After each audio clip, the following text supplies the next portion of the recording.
Com muita alegria na alma mesmo, que nós estamos aqui. O Antônio Carlos, os dois amigos, o Daniel e a Andréia, e eu, atendendo ao convite de toda a equipe de vocês, através do Gonzaga, né? Que quando o Gonzaga ligou, eu falei, nossa, Gonzaga, mas eu acho que eu não posso. Mas aí a vontade falou mais alto. Falei, vamos sim. Já estamos sentindo as vibrações desse ambiente. Eu estava pensando, né, enquanto estávamos ali ouvindo as músicas, falei, que bênção fazer uma reunião num local aberto. Eu sei que é bem diferente da época de quando Jesus fazia, mas é um local aberto, né? Todas as pessoas que quiserem entrar têm plena liberdade. Isso eu acho muito lindo. Que Jesus nos abençoe então, para que nós possamos fazer algumas reflexões importantes acerca do Evangelho de Jesus. O tema que eu trouxe para vocês é o Espiritismo e a dinâmica do Evangelho. Quando nós falamos dinâmica do Evangelho, é mais ou menos como funciona, ou pelo menos como deveria funcionar, o Evangelho de Jesus ao longo do tempo, desde que ele aqui instituiu o Evangelho.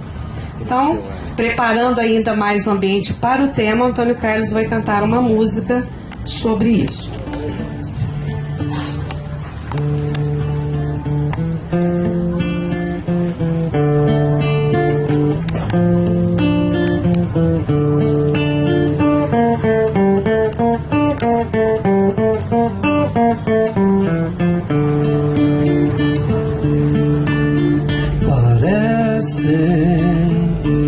Estrelas cadentes, sempre a iluminar, sob ordens de comando, para as trevas dissipar. São vozes do céu ressoando, são liras acompanhando, sob o toque de um clarim, início da nova era, encontro dos céus e terra e dos espaços sem fim. Sob o toque de um clarim, início da nova era, encontro do céu e terra e dos espaços sem fim. É o encontro do irmão, é a vontade do Pai, quando diz Senhor, Senhor, a todos abençoai. É o encontro do irmão, é a vontade do Pai, quando diz Senhor, Senhor, a todos abençoai.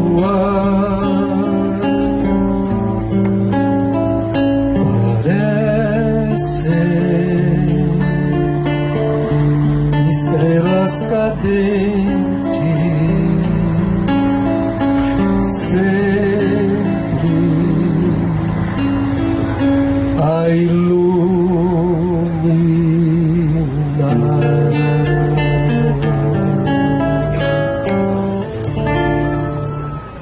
Sob o toque de um clarim, início da nova era.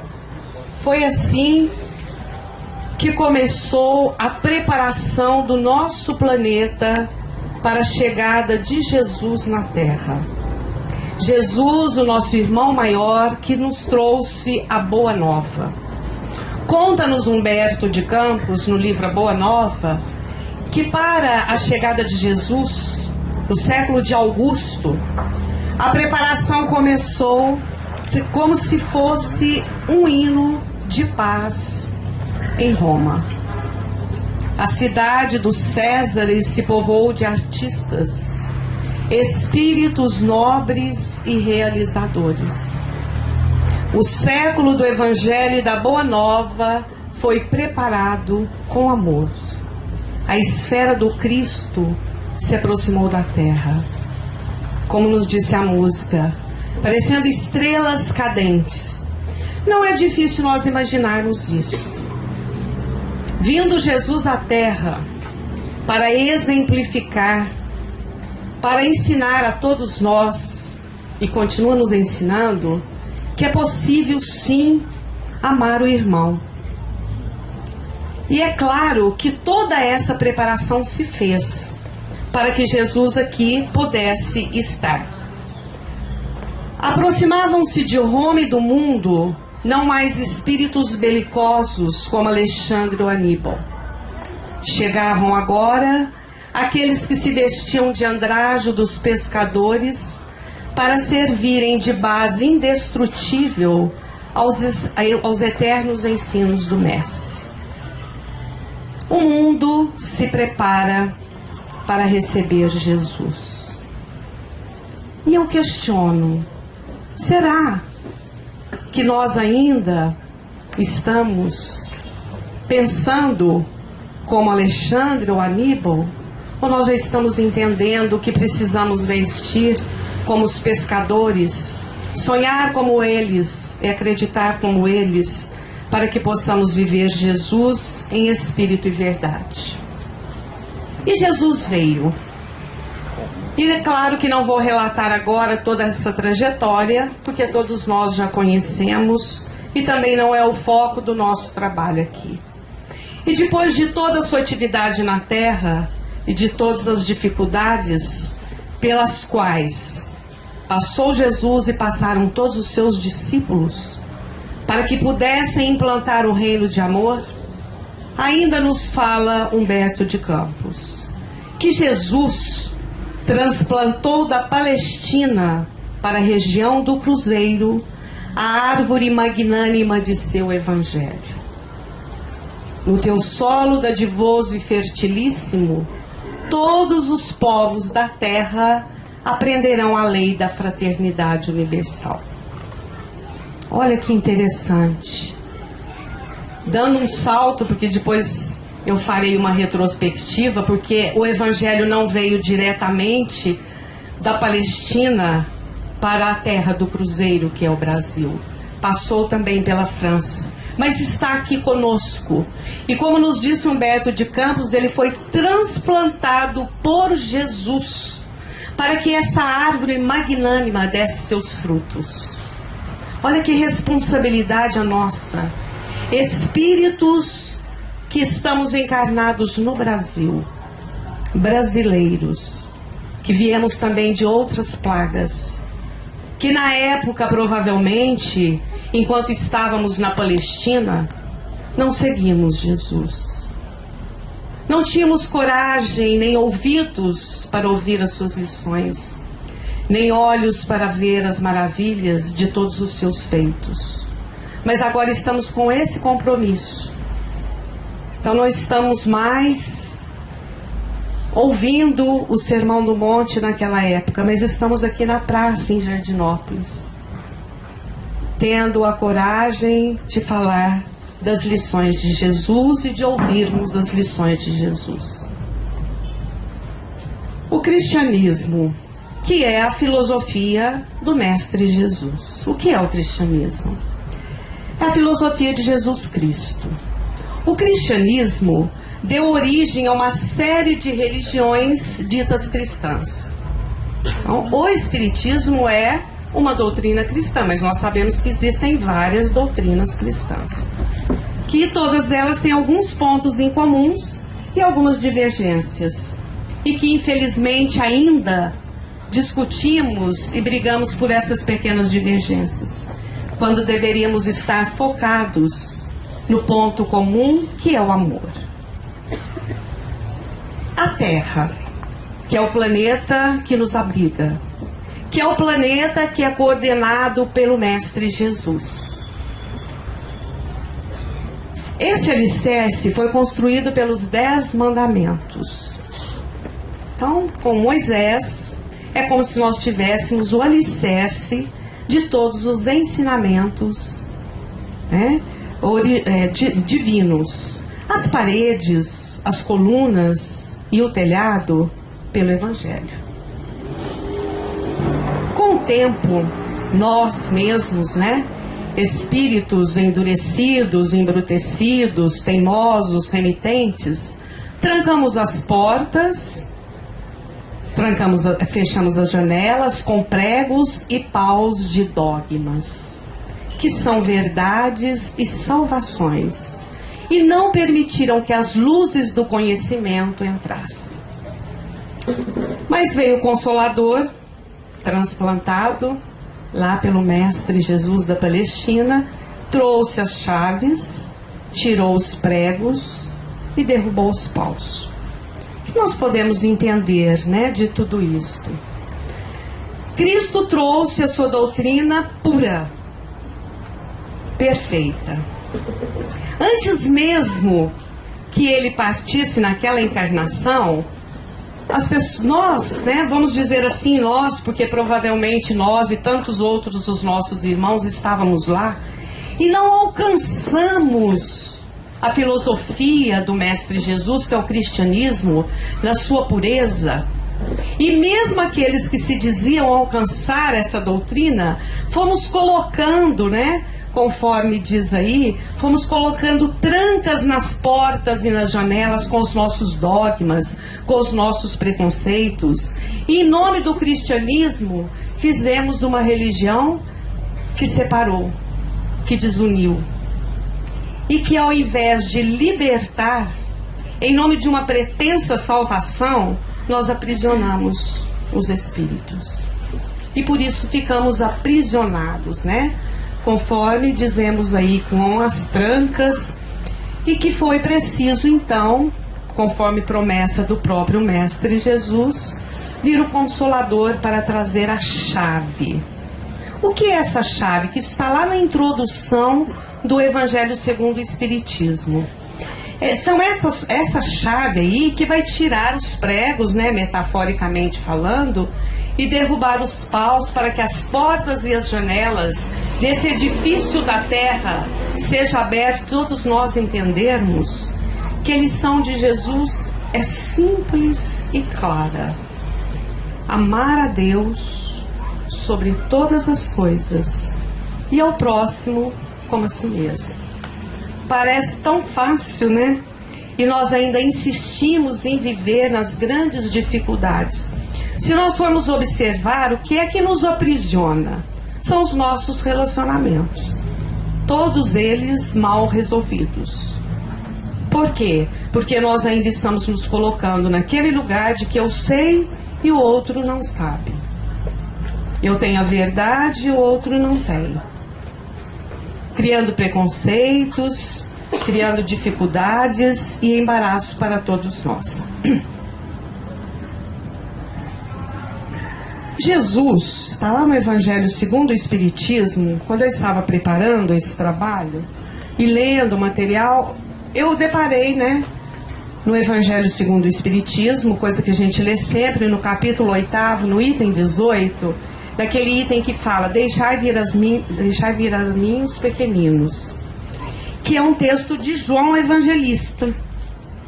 E tem lá, né, depois vocês podem conferir, textualmente ele diz assim: Jesus foi o iniciador do Espiritismo. Falei, nossa, que engraçado, né?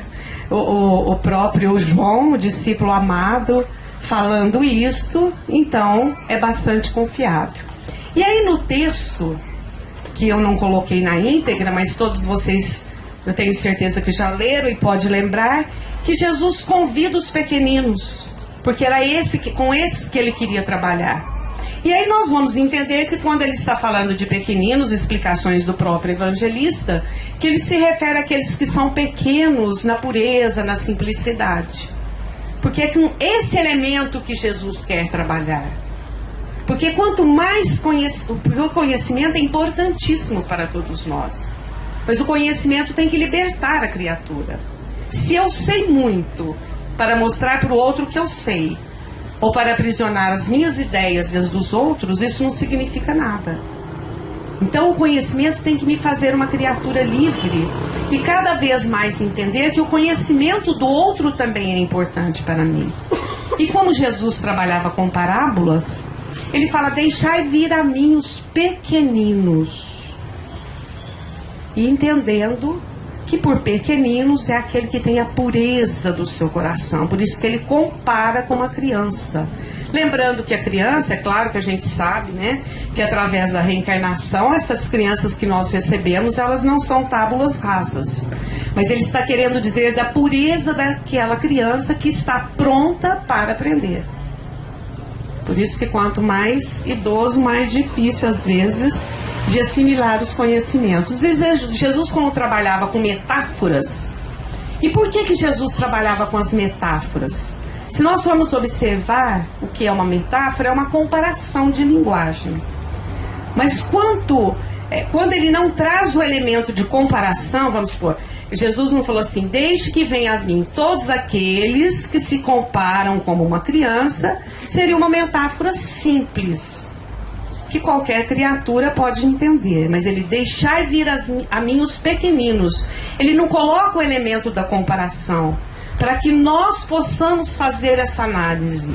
Então, se nós formos verificar, é o elemento mais, a figura de linguagem mais rica. E que ela pode ser entendida pelo ponto de vista mais subjetivo daquele que está analisando.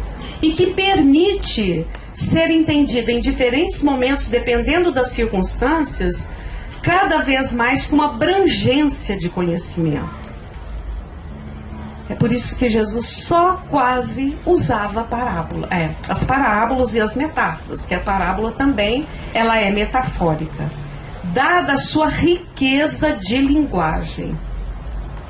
E que nós podemos fazer diferentes entendimentos em diferentes épocas, ou dependendo da nossa maturidade, nós podemos fazer diferentes leituras. Por isso, quantas vezes eu acredito, já aconteceu comigo, eu acredito que tenha acontecido com vocês. Nós lemos um texto no Evangelho e falamos assim: nossa, parece, eu sei que eu já li isso. Às vezes tem até anotações nossas no Evangelho, mas parece que eu nunca li isso. Não é que nunca leu, é que hoje, com o meu amadurecimento, eu estou conseguindo ter uma outra abrangência. Então aqui, quando ele diz que ele é o iniciador do Espiritismo, é porque ele trouxe mesmo este leque de verdade que é a proposta da doutrina espírita. E tanto é que ele diz assim, né? Não posso dizer tudo hoje para vocês, porque vocês não estão prontos, mas eu enviarei o Consolador, que ficará eternamente convosco, ensinará e repetirá aquilo que eu disse, e ainda trará uma outra dimensão. Peguei essa frase do Renan, no livro Vida de Jesus. Esse é um autor que não é espírita, mas esse livro é muito lido e consagrado, porque eu achei interessante como ele definiu Jesus, né? Jesus não é um fundador de dogmas, nem inventor de símbolos. É o iniciador do mundo para um espírito novo.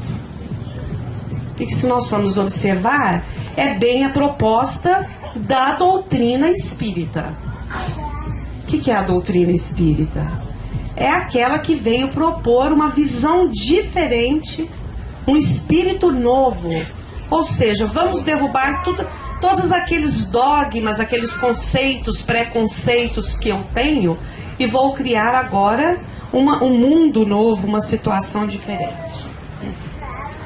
E aí, então, já que Jesus ia transplantar da Palestina sua árvore para o Cruzeiro, mas se viesse direto para o Cruzeiro do Sul, para o nosso Brasil, nós não tínhamos condições.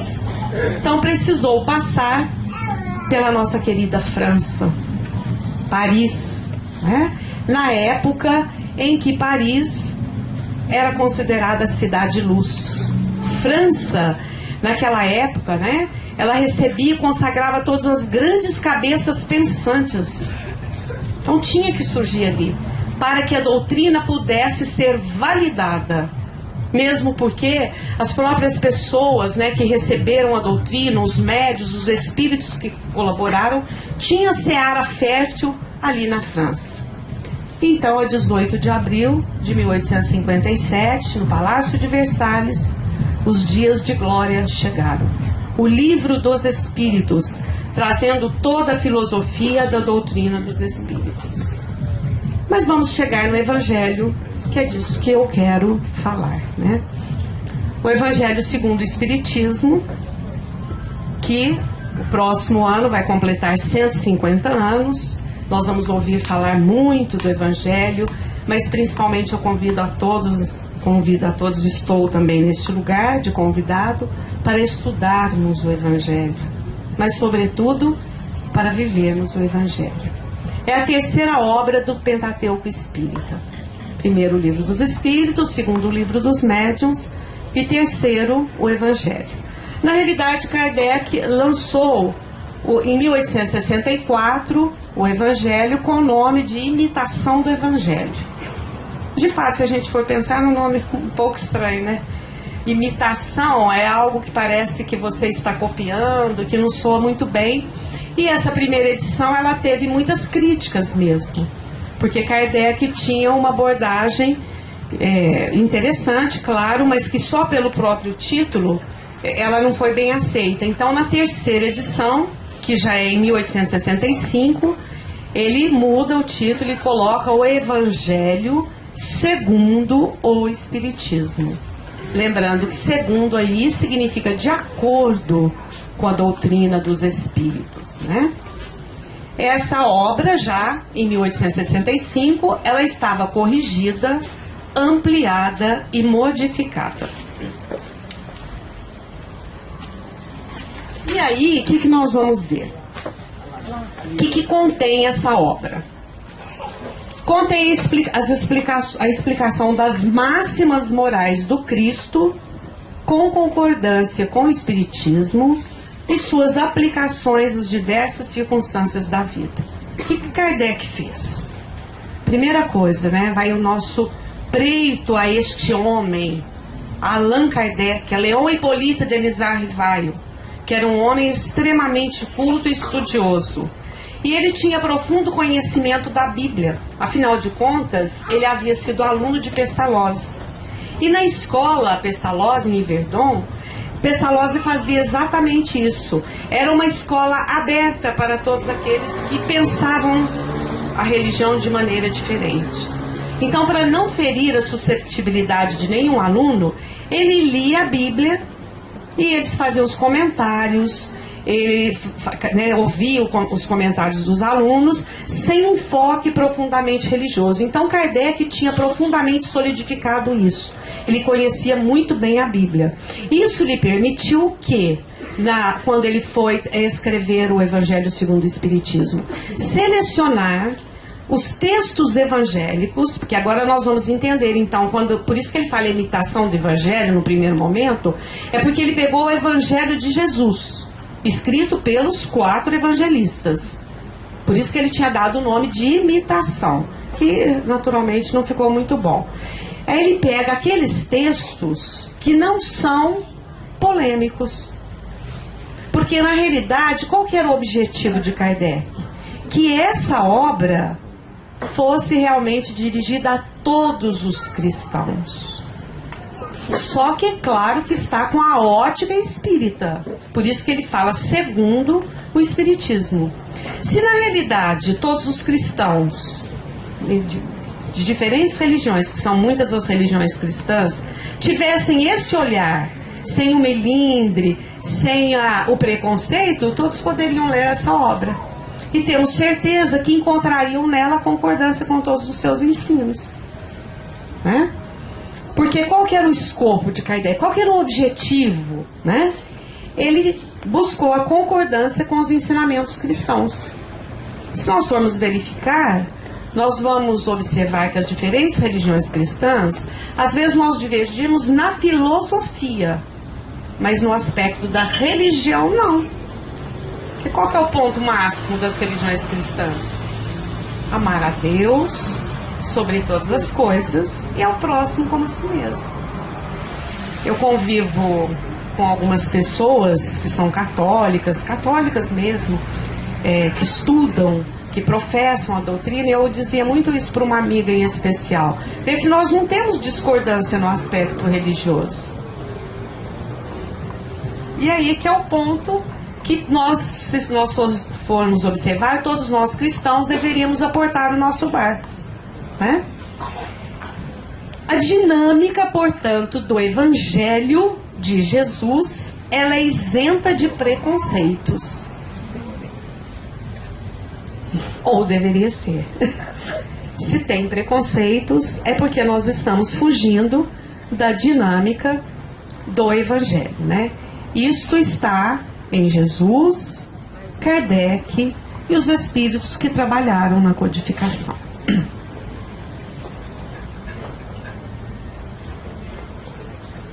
Quando Kardec elabora esse livro, esse material, essa parte em especial, eu peguei da revista O Reformador, que saiu em junho, de uma articulista, o nome dela é Nilza. Eu achei muito interessante e coloquei aqui também. Ela faz essa análise da sequência dos capítulos no sentido assim bem interessante. No prefácio, Kardec fala: os tempos são chegados. Que é que nós ouvimos na música. Que tempos são esses? O tempo da modificação, da transformação. Então é como se os espíritos nos dessem um alerta. Olha, atenção, faz-se necessário, você que se diz cristão, modificar-se, transformar-se, para que você seja um convidado para o mundo de regeneração, que é a proposta. Dois grandes vícios que temos que trabalhar, todos nós espíritos que habitamos em mundo de provas e expiações: orgulho e o egoísmo. Acredito que Jesus está atento a isso em nós. Quando Ele caminhar conosco para o mundo de regeneração, se nós já eliminamos esses dois grandes vícios, Ele vai colocar outras metas mais profundas para nós. Por enquanto, são essas duas, falando de mim, que eu considero isso bastante difícil, né? Então, os tempos são chegados, ele vai abordar isso no prefácio da obra. Na introdução da obra, nós vamos observar de onde viemos e o que queremos. Que ele vai abordar, então, na introdução da obra, né? Olha, nós não somos espíritos que estamos nascendo aqui pela primeira vez. Nós devemos saber por que nós estamos aqui. Qual que é o nosso objetivo? São inúmeras as pessoas, talvez nós mesmos, que diante de uma dificuldade, né? Ainda há pouco o Gonzaga orou por um amigo muito querido nosso, lá de Franco, Adolfinho, e eu ainda estava conversando com o Gonzaga, eu falei assim: está dando um testemunho de espírita, de cristão, né? Porque muitas vezes as pessoas enfrentam uma dificuldade, você pergunta assim: você tem clareza por que você está encarnado aqui na Terra? Isso às vezes, se tratando de pessoas espíritas, a pessoa vacila, não sabe exatamente. Por quê? Porque nós precisamos saber com clareza por que eu estou aqui. E aí, naturalmente, as nossas dificuldades vão ficando mais fáceis de serem vencidas. Dos capítulos 1º a 4º, Kardec aborda as premissas. Que são premissas? Premissas são frases iniciais de um silogismo. Silogismo, filosoficamente, é aquilo que conduz a uma verdade. Você normalmente tem as duas premissas, a premissa maior, a premissa menor, e depois a conclusão. Isso quando você tem um silogismo verdadeiro. Então são fundamentos sem os quais nós não chegamos a conclusão nenhuma. Então Kardec trabalha com 4 premissas. Primeiro ele vai falar, né? Eu não vim destruir a lei.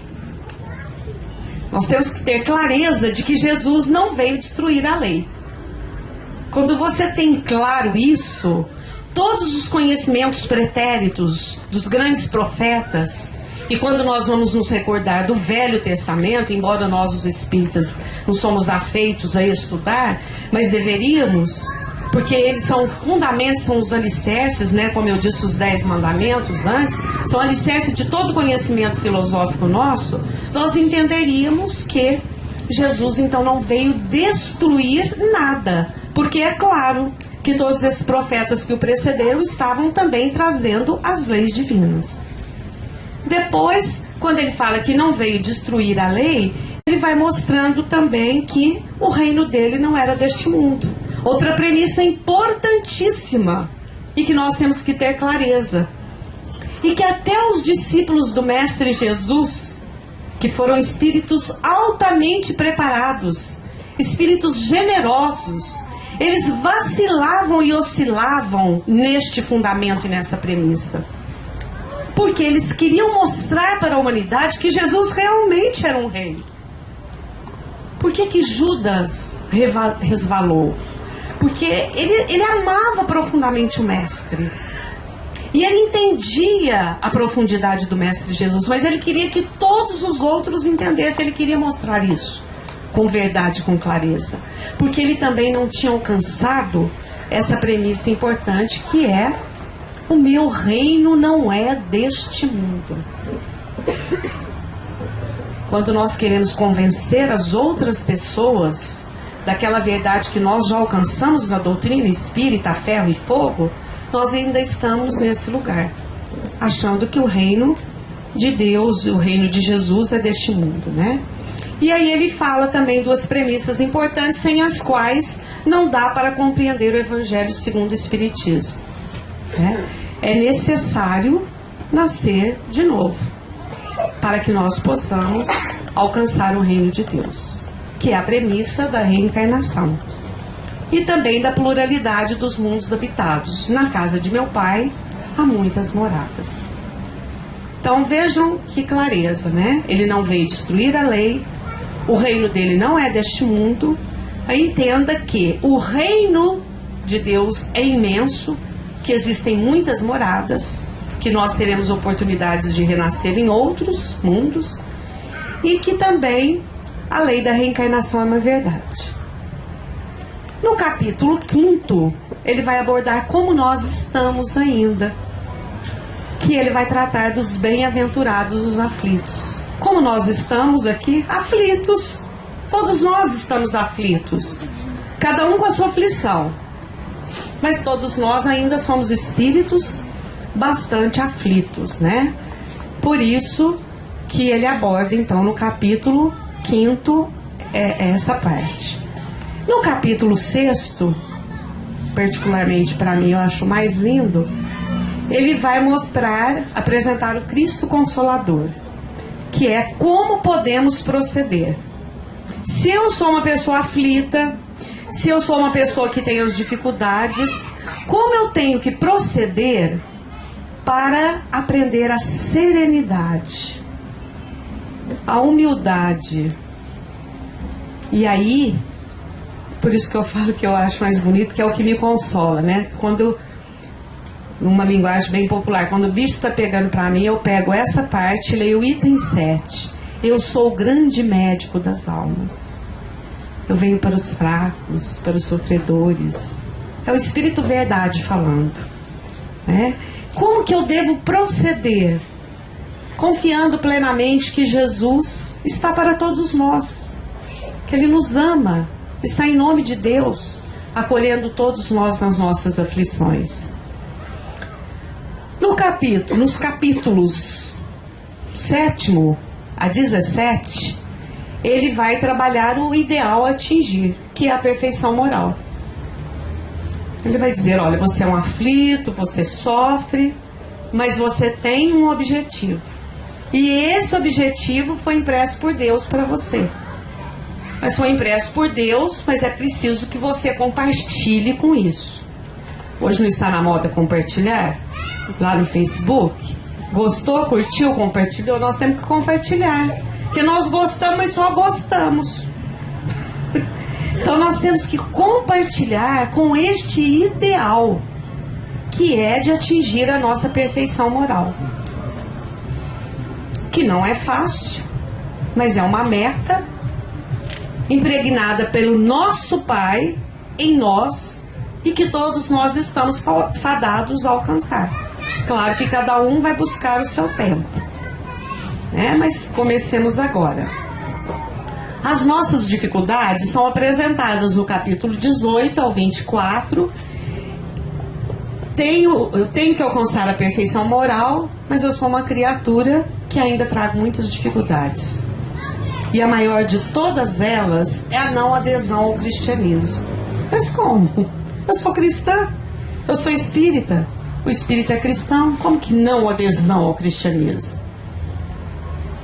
É que muitos de nós, e é claro que eu falo de mim, cada um sabe de si, nós nos dizemos cristãos, mas não vivemos como cristãos, ainda. Porque nós estamos no nível da consciência, mas nós não descemos para o coração. E aí quando está muito difícil que alguém nos questiona, a gente fala assim, na próxima reencarnação, na próxima eu vou ser.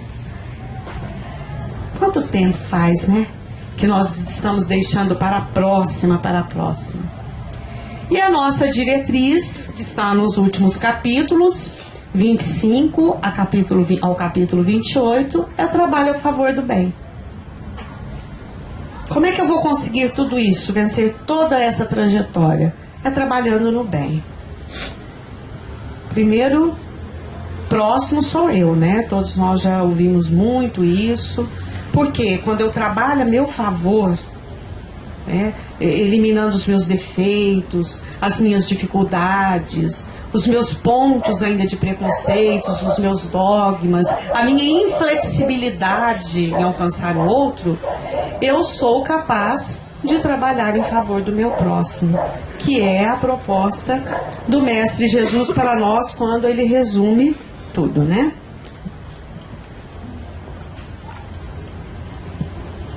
Bom, então a meta, né? O Kardec, naquele livro Viagem de Kardec, que é um livro pouco lido, mas que fica aí também o convite para que todos possamos ler esse livro, ele diz assim, olha que interessante, era a meta de Kardec, para a doutrina espírita. O espiritismo será o traço de união que aproximará os homens divididos pelas crenças e pelos preconceitos mundanos. Os homens se habituarão a ver irmãos naqueles que só viam como inimigos. É um exercício que nós deveríamos fazer todos os dias, né? Andando na rua, ver alguém e falar, esse é meu irmão. Porque quando nós falamos assim, parece que já mobiliza em nós algo melhor, né? Porque os irmãos que nós temos nas nossas casas, né, os nossos irmãos biológicos, mesmo quando causam algumas dificuldades, mas a gente tem um olhar diferente. Mesmo quando eles nos aborrecem muito, mas deixa um terceiro chegar e falar do nosso irmão. Então nós tínhamos que desenvolver isso sempre. É um irmão. E derrubando, né? Olha que Kardec fala. Porque se nós formos ver, né, lá no Livro dos Espíritos, tem uma pergunta que Kardec fala. Vai chegar o momento que todas as criaturas serão espíritas? Não vai chegar esse momento, Kardec falou. Mas haverá um momento em que as suas ideias serão difundidas. Então não é o rótulo. Nós não precisamos preocupar com o rótulo. Se nós estivermos ouvindo diferentes pessoas falando aquela proposta de Jesus, é isso que conta. Não interessa se está vindo com este ou com aquele nome. Por isso que o Papa foi tão bem recebido aqui no Brasil. Por quê? Porque ele procurou falar realmente a linguagem cristã. Ele não estava preocupado com o rótulo da igreja que ele representa, mas ele estava mais preocupado em arrebanhar as criaturas para a seara da fraternidade cristã. E ele foi visto então com bons olhos por todos aqueles que não comungam da sua religião. Então qual que é a dinâmica do Evangelho? Aí nós fomos buscar em Mateus, no capítulo 7, versículo 12. Assim, tudo que vós quereis que os homens vos façam, fazei-o também vós a eles, porque esta é a lei e os profetas. Essa é a dinâmica do Evangelho, dinâmica do amor. Também, fora que a doutrina espírita ensina tão bem, fora da caridade, não há salvação. Entendendo por salvação aí a nossa redenção espiritual. E entendendo por caridade, né, por isso que eu coloco lá embaixo, aquele texto de Paulo, né, quando ele fala sobre a caridade, que é belíssimo, maravilhoso aquele texto. Porque você lê a caridade, é paciente, tudo desculpa, tudo crê, e fala coisas maravilhosas, né? Ainda que eu falasse a língua dos anjos, se eu não tiver caridade, eu nada serei. Aí eu fico meditando naquilo. A língua dos anjos, o que deve ser? Espíritos altamente elevados. Mas se não tiver caridade, não adianta. Então, é a proposta da doutrina, né?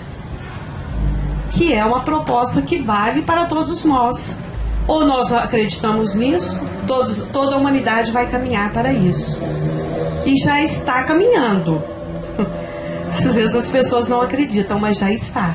Se nós formos observar, as pessoas não aceitam mais o separativismo, não aceitam mais, as minorias já estão buscando o seu espaço. Isso tudo é maravilhoso. É claro que ainda vem com uma certa confusão, porque ainda estamos no mundo de expiação e provas. Mas o mundo está caminhando para a proposta cristã, que é da igualdade de direitos, né? E de deveres também. Pontos coincidentes da doutrina espírita com o cristianismo. Tento defender essa tese aí. Os primeiros cristãos não possuíam templos, nem rótulos, nem dogmas, nem hierarquias. Concordam? Onde que se reuniam os cristãos, os primeiros cristãos? Até nas catacumbas, onde fosse possível. Não tinham rótulos, não tinham dogmas, não tinham hierarquias. A doutrina espírita, pelo menos na sua proposta, tem que ser assim, porque senão não é doutrina espírita. É claro que às vezes nas nossas casas espíritas, circunstancialmente, alguém ocupa o posto, por exemplo, do presidente da casa. Mas ele ser o presidente da casa não lhe dá prerrogativa de nada, a não ser de trabalhar mais. E também ele não pode ficar ad infinito como presidente, porque outros terão que trabalhar mais também. Né? Bom, não é por isso que eu falei no começo, que bom que nós estamos falando numa praça pública. Nós estamos resgatando o que Jesus fazia. É claro que a gente não pode falar sempre em praças públicas, porque até para falar em praça pública precisa da autorização do prefeito, né? Hoje é assim. Mas que as nossas casas espíritas estejam sempre com as portas abertas para receber indistintamente quem nela quiser entrar. Até o nosso cachorrinho, né? Que é o nosso irmão. O cristianismo redivivo. O que é o cristianismo redivivo? A doutrina espírita. Simplicidade dos templos. Nós não precisamos de muito aparatos. Nós podemos ter um conforto relativo para receber bem as pessoas, mas nós não precisamos de aparatos. O culto, na realidade, é o culto íntimo. Não é aquele que nós vamos fazer com ostentação. Tanto é que cada um de nós que está aqui, durante a prece, ela foi proferida pelo Gonzaga, mas cada um na sua intimidade teve o seu culto íntimo. E nós não precisamos ostentar para ninguém aquilo que nós falamos. E na realidade a proposta é a renovação do espírito. Caminhando para o final, né? O Espiritismo apresenta o Evangelho à luz da razão. Aí a grande tônica de Kardec. Porque é evidente que os primeiros cristãos, eles... Gente, dá para imaginar, né? Quem viu Jesus, quem ouviu Jesus, Quem caminhou com Jesus pelo lago de Genezaré? Que vibração tocava na alma daquelas criaturas? Era movido pela emoção. É como nós podemos, às vezes, ter a oportunidade de ver quando nós ouvimos, às vezes, alguma comunicação de um espírito muito acima de nós, mas ainda tão distante de Jesus. Às vezes nós choramos, nós não conseguimos conter as lágrimas, porque nós estamos movidos pela emoção, que é importantíssimo. Mas Kardec tinha que trazer a luz da razão, porque também, se nós ficarmos só na emoção, nós podemos, às vezes, nos tornarmos fanáticos. Aí a razão pressupõe o quê? Escolha, porque eu sei, a pessoa que sabe, ela precisa fazer as suas escolhas. E a escolha pressupõe a responsabilidade. Eu posso escolher o que eu quiser. Paulo dizia isso. Tudo me é lícito. Continua sendo tudo lícito para nós. Tudo nós podemos fazer. Nós somos seres em trânsito aqui na Terra que podemos ter as nossas escolhas. Mas é evidente que todos nós temos que responder por elas.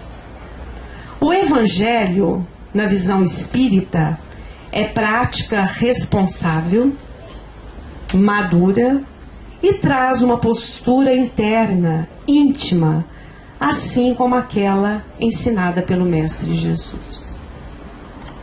E quero encerrar lembrando a história que provavelmente todos vocês conhecem, mas que toca profundamente meu coração. Eu quero dividir com vocês. Na época de Jesus, quando ele caminhava ensinando as suas lições maravilhosas, uma multidão invariável sempre seguia Jesus. Eram os humildes, os maltrapilhos, mas existiam pessoas também da comunidade, vamos dizer assim, mais afeita economicamente.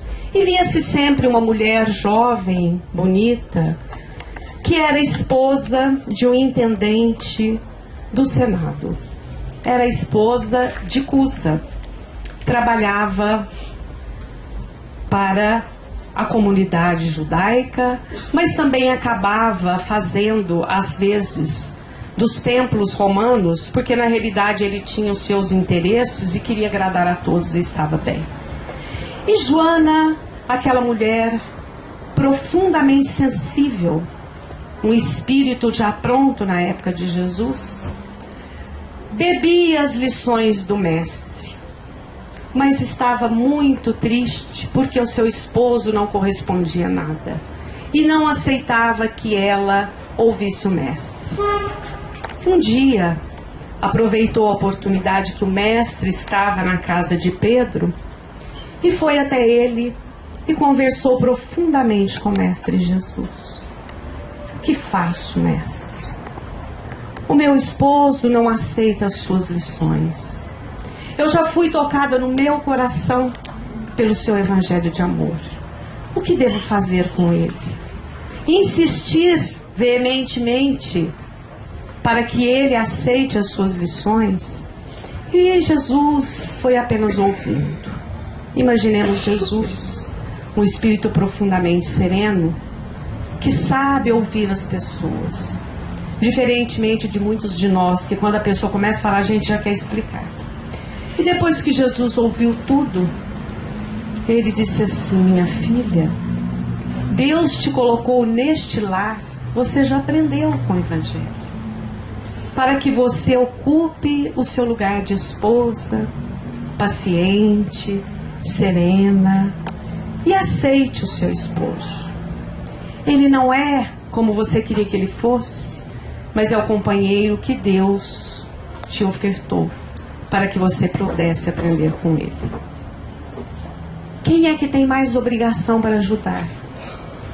Aquele que já está na margem do rio ou aquele que está na sua ignorância no meio do rio, se debatendo impacientemente?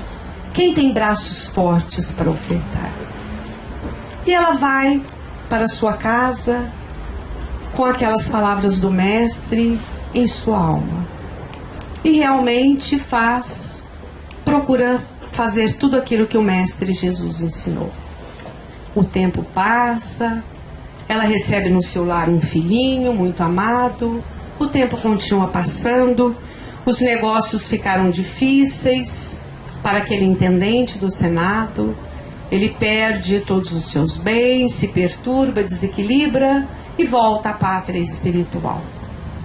E ela, que até então era uma mulher, vamos dizer assim, de elite, passa a buscar o seu sustento com seu próprio trabalho. Muitas vezes até admoestada por suas amigas. Estamos no ano de 68, ano das perseguições aos cristãos.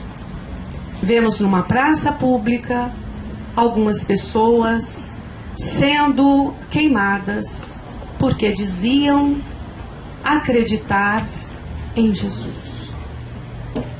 Vemos agora uma mulher mais velha, cansada, amarrada também para ser queimada, ao seu lado seu filho, um homem ainda jovem. E a multidão insana gritava: abjura, abjura, querendo dizer com isso: diga que você não acredita no Cristo, que você é uma louca, porque aí você vai ser livre do incêndio. E ela firme e serena, até que seu filho fala: mãe, abjure por mim, por favor, nós nos enganamos, eu quero viver. Nós que somos mulheres, que somos mães, mas os homens que estão homens, mas que têm a sensibilidade no coração, somos todos capazes de imaginar o que foi tocar dessa mãe. Ela olha para o filho, tem um momento de profunda reflexão e como se passasse uma tela na tua cabeça. Ela vê o início da sua caminhada na terra, o seu lar, os momentos alegres, os momentos difíceis, e volta ao diálogo com Jesus na casa de Pedro. Então ela diz assim, mentalmente: se Jesus, que era um espírito pronto, que era um espírito perfeito, aceitou o sacrifício sem murmuração, por que eu não vou aceitar? Olha para o seu filho e diz: cala-te, meu filho. Jesus enfrentou com dignidade e nós também vamos enfrentar. As achas foram incendiadas. E naquele processo de perturbação, um espírito bastante insano ainda diz ironicamente para ela: mas que Cristo é esse? Ele só te ensinou a morrer? Não, meu filho. Ele me ensinou também a amar você. Desencarna e percebe que uma mão doce e suave toca em seus ombros. Era o Mestre Jesus. Vem, minha filha, você venceu a sua prova.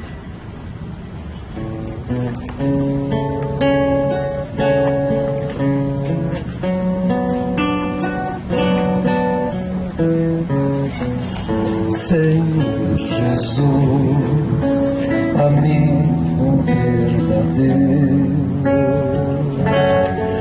hoje sabemos porque estamos no Brasil. Tu nos trouxeste para a terra do cruzeiro e por amor, no teu amor, nos reunimos. Por tantas vezes renasci no velho mundo, e muitas delas por orgulho me perdi. Criei sistemas, guerras, lemas de egoísmo, Desse jeito me afastei tanto de ti. Agora estou criança em solo brasileiro. No Evangelho eu encontro a direção. Quero vibrar amor e paz pro mundo inteiro, a começar pelo meu próprio coração. Reconstruir meus sentimentos, lutar por dentro para que eu possa melhorar, iluminar meus pensamentos pelo trabalho para que eu possa despertar nas terras do Brasil com as cores do Brasil, todas as cores cabem no nosso Brasil.